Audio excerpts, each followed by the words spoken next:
Picture this moment. You're living through the worst day of your existence. Everything appears lost.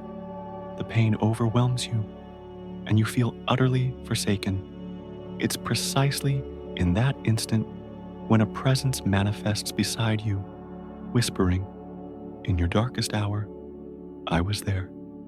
Today we delve into history's most remarkable account of compassion, sacrifice, and unconditional love.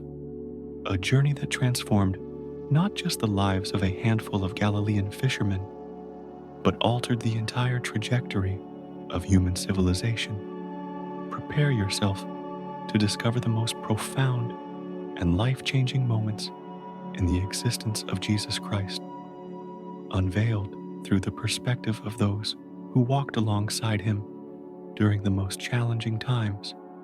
This isn't merely a tale from antiquity. It's the narrative of someone who chose to remain when everyone else vanished, when darkness threatened to prevail, when hope evaporated, when even the closest companions fled. He stayed. Nazareth, a modest settlement nestled in the Galilean hills, where stone homes cling to dusty slopes. Here, in this unremarkable place, a 30-year-old craftsman named Jesus worked alongside Joseph, shaping wood with calloused hands that knew intimately the grain of olive and oak timber. His life followed a predictable rhythm, secure, respectable, ordinary, yet something stirred within him as he carved and sanded through long hours. His thoughts drifted toward something far greater. The sacred writings he'd memorized in the synagogue resonated with disturbing clarity. Ancient prophets spoke of a deliverer, someone destined to arrive during Israel's bleakest chapter. Then came the morning everything shattered. Jesus set down his tools, examined the hands that had labored so faithfully, and made the most radical choice of his existence. He would abandon everything to pursue a calling he barely understood himself. His family's response was crushing. Mary, his mother, pleaded through tears, "My son, you have stability here. Why trade certainty for the unknown?" His brothers called him delusional.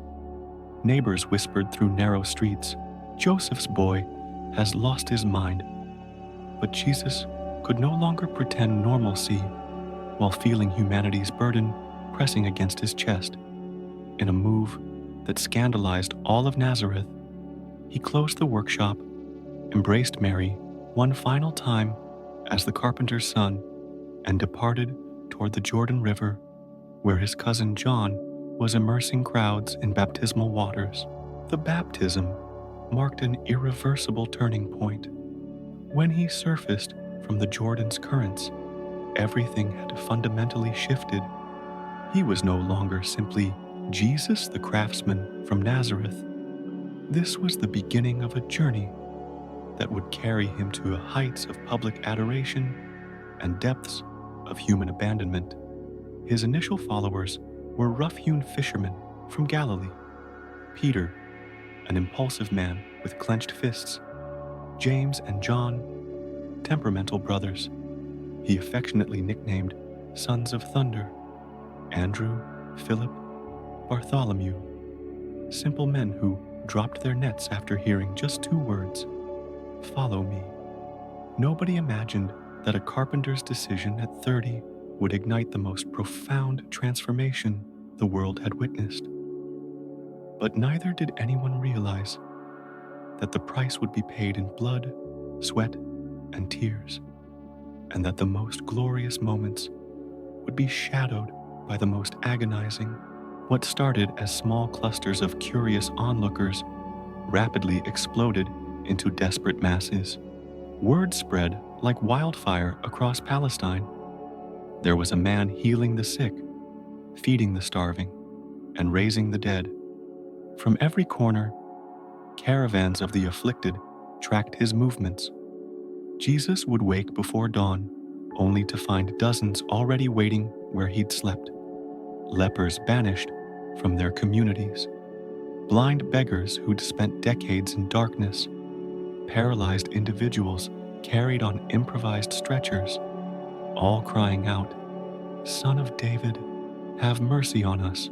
The most astonishing incident occurred in Capernaum. The house where Jesus taught was so packed that entry proved impossible. Outside, a crowd pressed together, straining to catch even a single word. That's when 4 men arrived, carrying a paralytic on a mat. Blocked by the multitude, they did the unthinkable. They climbed onto the roof and began tearing a hole. Chunks of clay and straw rained down on people below. The noise was deafening. Some shouted in outrage, others laughed nervously. But when the mat slowly descended on ropes, absolute silence seized the space. Jesus looked at the man stretched out before him. He saw beyond the paralysis. He witnessed years of desperation, humiliation, and rejection. "Your sins are forgiven," he declared, his voice slicing through the silence like a blade. Tension crackled. Pharisees muttered indignantly, "Who does he think he is, forgiving sins?" Then came the command that made the impossible manifest: "Stand up, take your mat, and go home." The paralytic, trembling, placed his hands on the ground. His atrophied muscles responded. Slowly, incredulously, he rose to his feet. The eruption of joy was thunderous, but each miracle extracted a cost from Jesus. He felt energy draining from his body, the physical and emotional toll of absorbing others' suffering. After healing Peter's mother-in-law from a severe fever, he retreated to a solitary place before dawn to pray.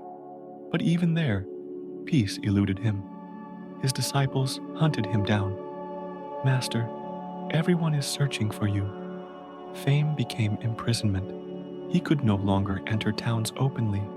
He had to remain in remote areas, yet still people converged on him from all directions. There were moments when the pressure became so intense that his own relatives came to take him away, saying, "He's out of his mind." The crowds never stopped. The demands never ceased. Every healing created 10 more desperate cries for help.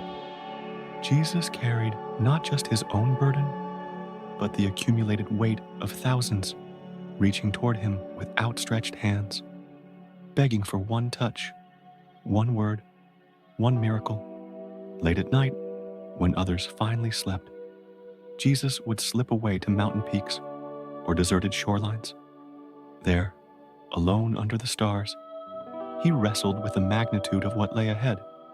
The path was becoming clearer, and it led straight toward a collision with the most powerful forces in Jerusalem.